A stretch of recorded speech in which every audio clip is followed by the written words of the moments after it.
সে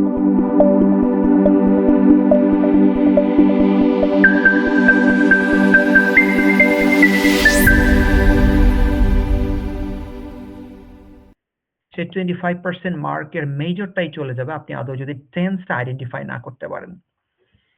মনে রাখবেন tense identify এর জন্য দ্য সিম্পলিয়েস্ট ওয়ে হলো আপনি আপনার ডেটাতে দেখবেন সেখানে স্পেসিফিক ডেটস দেয়া থাকে।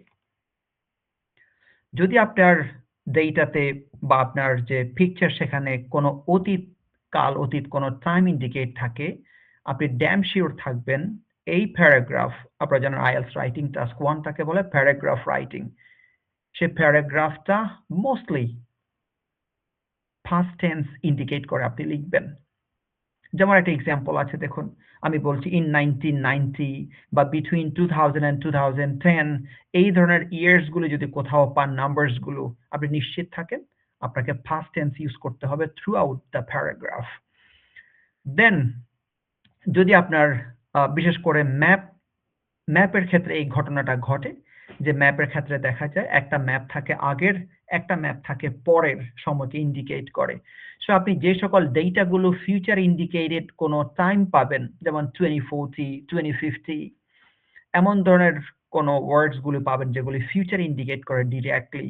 সো আপনি নিশ্চিত থাকবেন it's all about future tense. And finally if there is no time to identify the exact time whether it indicates past or future, then মাথায় রাখবেন it's all about present tense.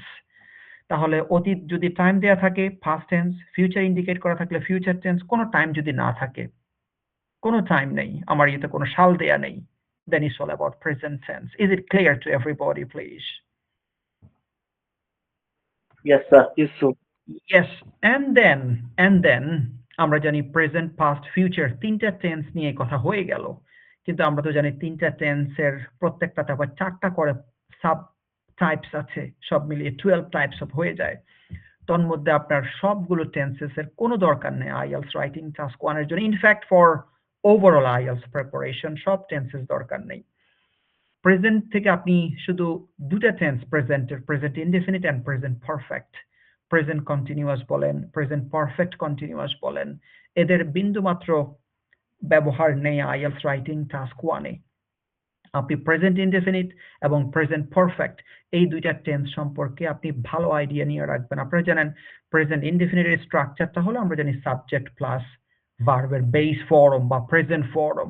তবে subject যদি third person singular হয় আমরা সেক্ষেত্রে S by S যুক্ত করি।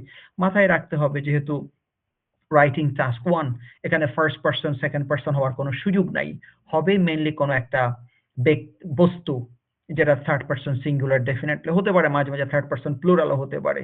তো সেক্ষেত্রে আমরা এস বা ইয়েস মাথায় রাখবো। সেকেন্ডলি প্রেজেন্ট পারফেক্টের স্ট্রাকচার আমরা জানি হ্যাভ বা হ্যাজ, দেন ভার্বের ফার্স্ট পার্টিসিপল, এটা একই কথা। সাবজেক্ট সাধারণত থার্ড পারসন সিঙ্গুলার হলে হ্যাজ আর বাকি সবার সাথে আমরা হ্যাভ ইউজ করি।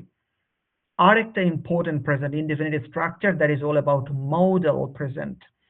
আমরা জানি ক্যান বলেন, should, must, have to, has to, এই ধরনের যে মডাল অক্সিলিয়ারিজ গুলো আছে এদেরকে দিয়েই মডাল প্রেজেন্ট ফর্ম হয় এবং এদের পরে সব সময় ভার্বের বেস ফর্ম। সো আপনি প্রেজেন্টের জন্য এই তিনটা বেসিক্যালি এখানে দুইটা টেন্সই, কারণ মডাল প্রেজেন্ট এটাও প্রেজেন্ট ইনডেফিনিটের একটা অংশ। দেন পাস্ট ইনডেফিনিট, এখানে আবার past perfect, past continuous, past perfect continuous কোনোটারই দরকার নেই, শুধু past indefinite, that's enough. Subject plus ভার্বের পাস্ট ফর্ম, এখানে কোনো এস বাই এস এর কোনো সুযোগ নাই। দেন ফিউচার টেন্স আমরা জানি subject plus will plus V1, ফিউচারের বেলায় একই, শুধু ফিউচার ইনডেফিনিটটা জানলেই হয়ে যায়। দেখুন it's very specific for writing task 1।